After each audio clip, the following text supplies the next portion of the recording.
The afternoon sun cast a golden haze over the familiar streets of Amara Daniels' hometown as the bus rattled to a stop. Her heart beat faster with every step closer to the place she once called home, the estate her father had cherished, the house that had been her refuge in childhood. Years abroad had not dulled her memories. The smell of rain-soaked earth, the sight of the grand iron gates, all of it felt painfully alive. But as she pushed those gates open, a cold dread settled over her. The lawn, once vibrant under her father's care, seemed neglected, and the windows of the mansion glared back like hostile eyes. Waiting at the door were her Uncle Gregory and Cousin Celine, their smiles stretched thin and rehearsed. "Amara," Gregory said flatly, "what an unexpected surprise." Unexpected.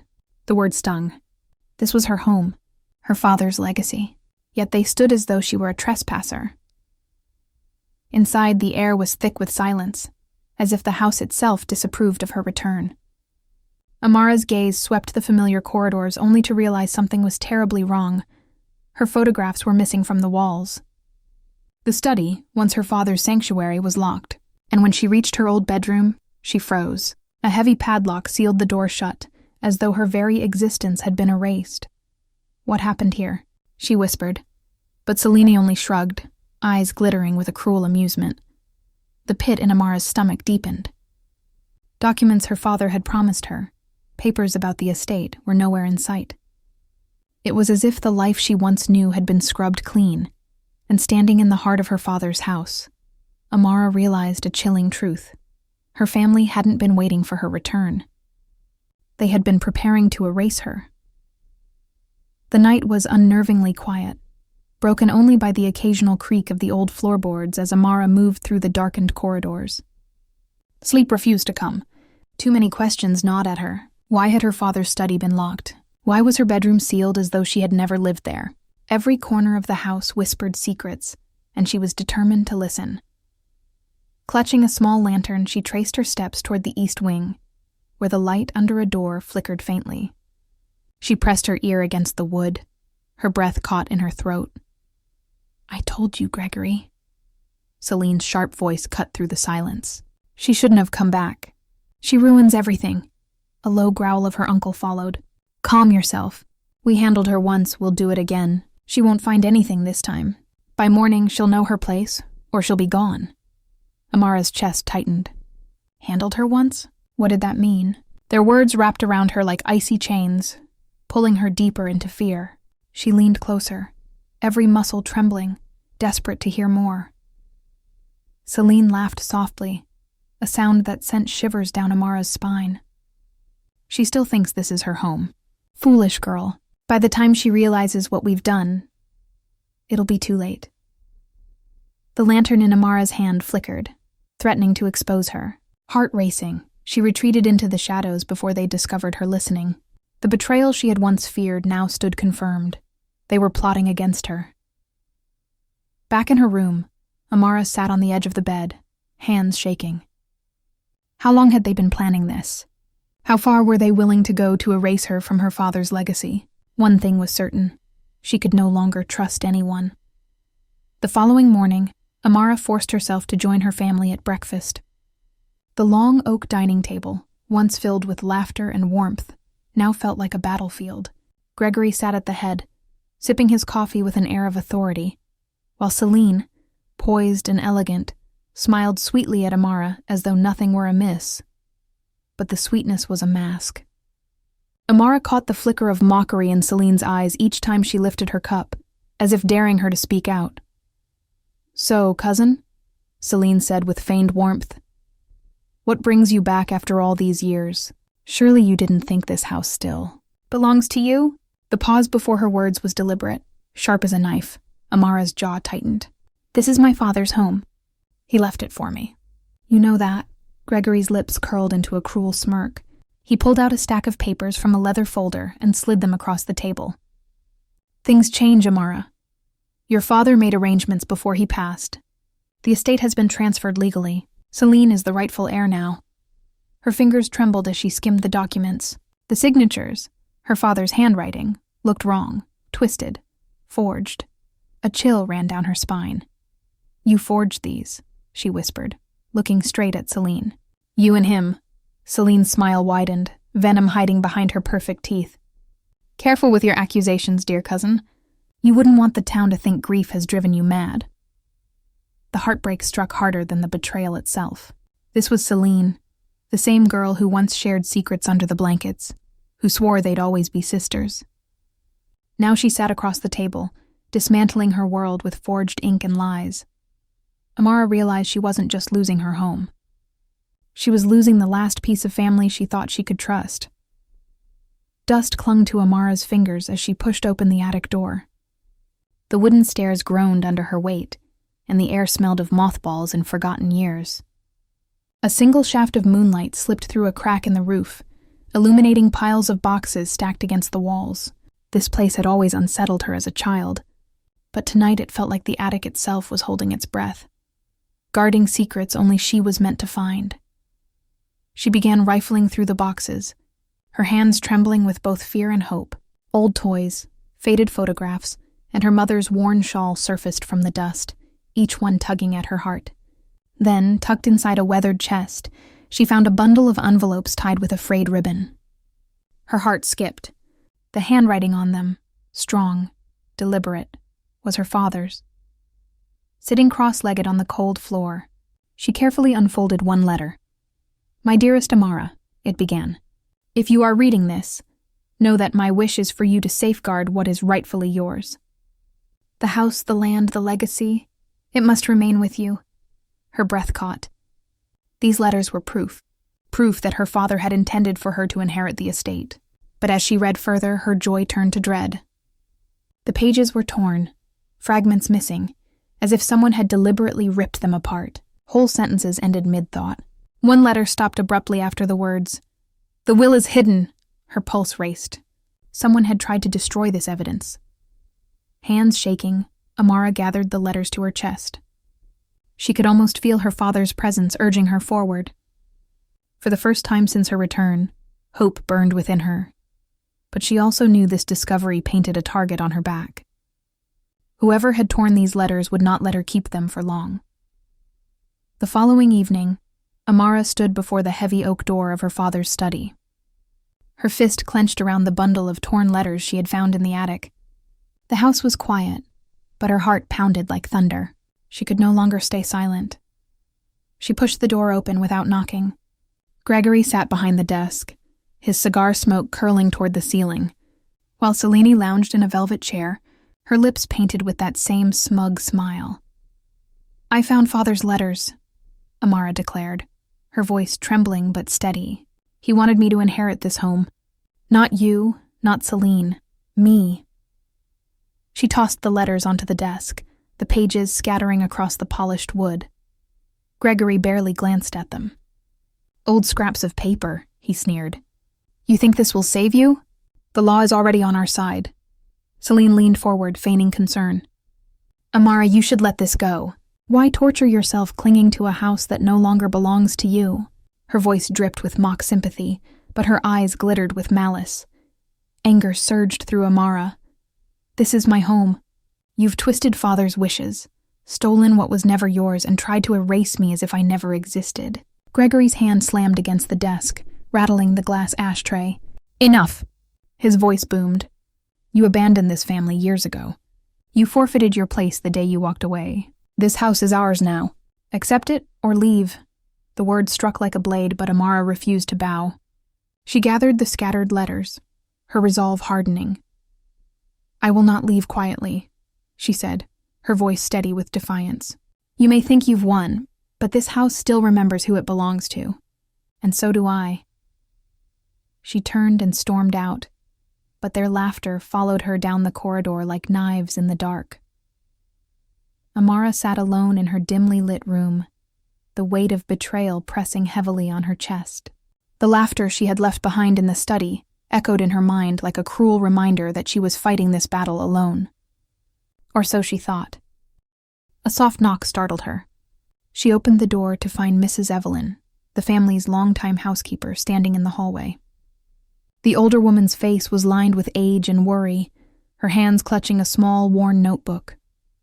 My dear, Evelyn whispered, glancing over her shoulder before stepping inside. "I've watched you struggle these past days.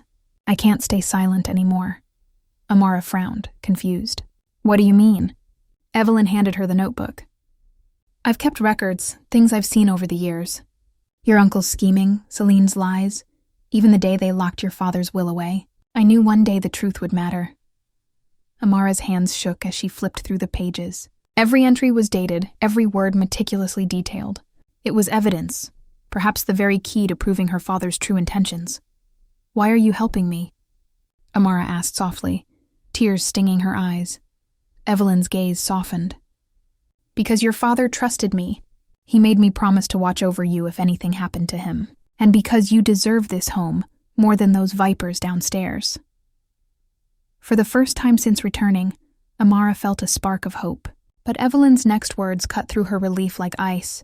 "You must be careful. If they find out I've helped you, they'll cast me out with nothing. And if they discover you have proof..." She trailed off, fear flickering in her eyes. Amara closed the notebook and held it tightly. "Then we'll have to be smarter than them." And in that moment, she realized she was no longer fighting alone. The days that followed were like walking through a nightmare Amara couldn't wake from. Everywhere she went, whispers followed her. At the market, women paused mid-conversation, their eyes darting toward her with pity. Or was it fear? The baker, who had once slipped her extra pastries as a child, now avoided her gaze entirely. It didn't take long for her to learn why. Celine's poison had spread quickly. She told the townsfolk that Amara had returned only to stir chaos, that grief had twisted her mind, and that she was unstable, perhaps even dangerous. Amara overheard a group of men muttering near the well. "They say she broke into the study, raving about letters that don't exist," one said. Another shook his head. "Poor girl's lost her senses. Best to keep our distance." Her chest tightened. These were people who had watched her grow up, who once celebrated her birthdays and called her family. Now they turned away as if she were a stranger, or worse, a threat. The betrayal cut deepest when she sought comfort from Clara, her childhood friend. But Clara's smile was uneasy, her words careful. "Amara, maybe it's best you don't stir things up. People are saying terrible things. I just don't want to be caught in the middle." With that, Clara walked away, leaving Amara hollow. Back at the estate, she sat with Evelyn's notebook clutched in her lap. Loneliness gnawed at her, yet her father's words from the torn letters echoed in her memory. "The home is yours, if you have the courage to fight for it." Tears burned her eyes, but she swallowed them. If the town believed Celine's lies, then Amara would prove them wrong. She would fight, not just for the house, but for her very existence. The storm raged outside, rattling the windows as Amara tore through the hidden compartments of her father's old desk. Evelyn's notes had guided her here, to a false panel tucked behind drawers no one had opened in years. Her pulse thundered as she pried it loose. Inside, wrapped in brittle parchment, was the very thing she had prayed for, the original will. Her father's signature, bold and unshakable, stared back at her. The words were clear. The estate belonged to Amara, his only daughter. Relief washed over her in a dizzying wave. At last she had proof. At last she could silence every lie Celine and Gregory had spread. But hope is fragile. The door creaked, and before Amara could react, Celine stood in the doorway. Her smile was sharp, her eyes gleaming with triumph. "I wondered how long it would take you to find it."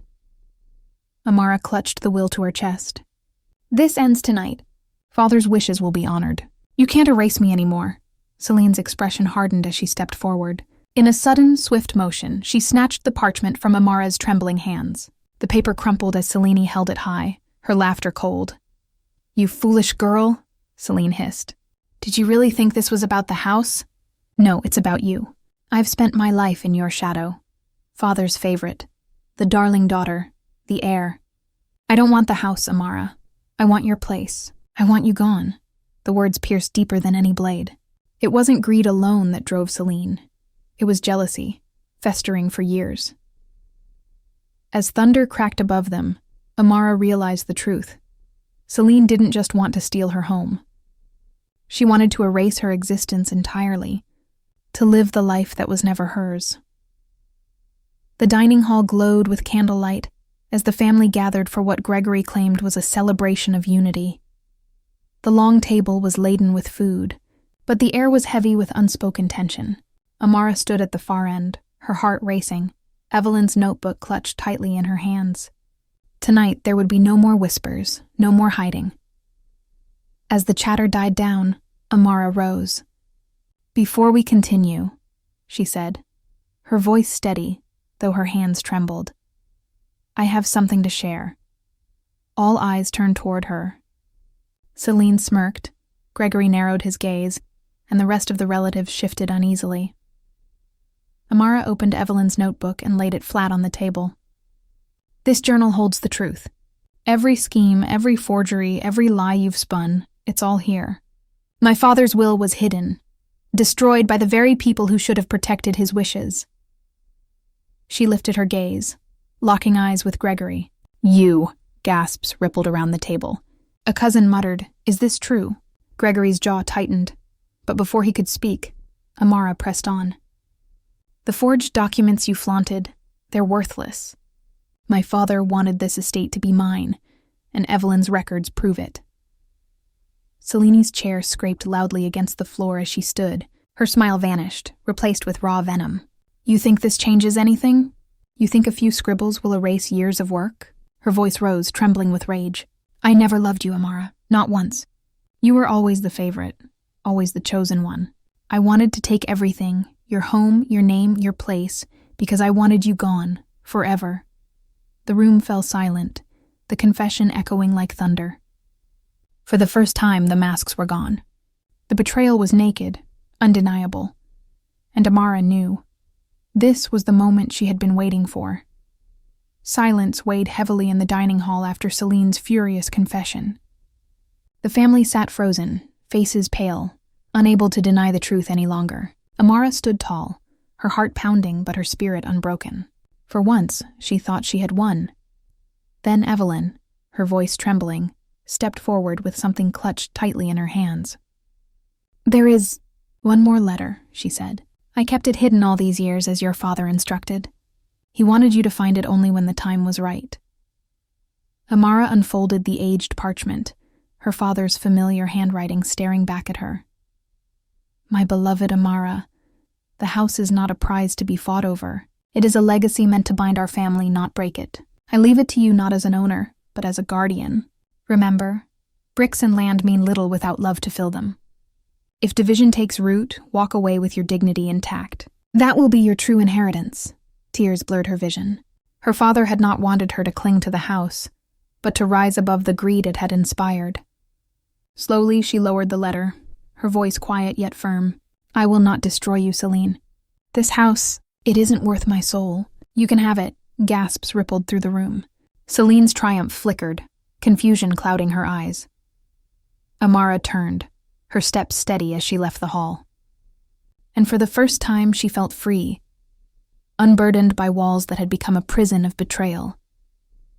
In the days that followed, Selina remained in the grand estate, but victory tasted bitter. The rooms felt cold, haunted not by ghosts but by guilt. She had the house, yet it was hollow. Amara, meanwhile, carried her father's words in her heart. Her true home was not stone, but the unshakable courage to stand against betrayal.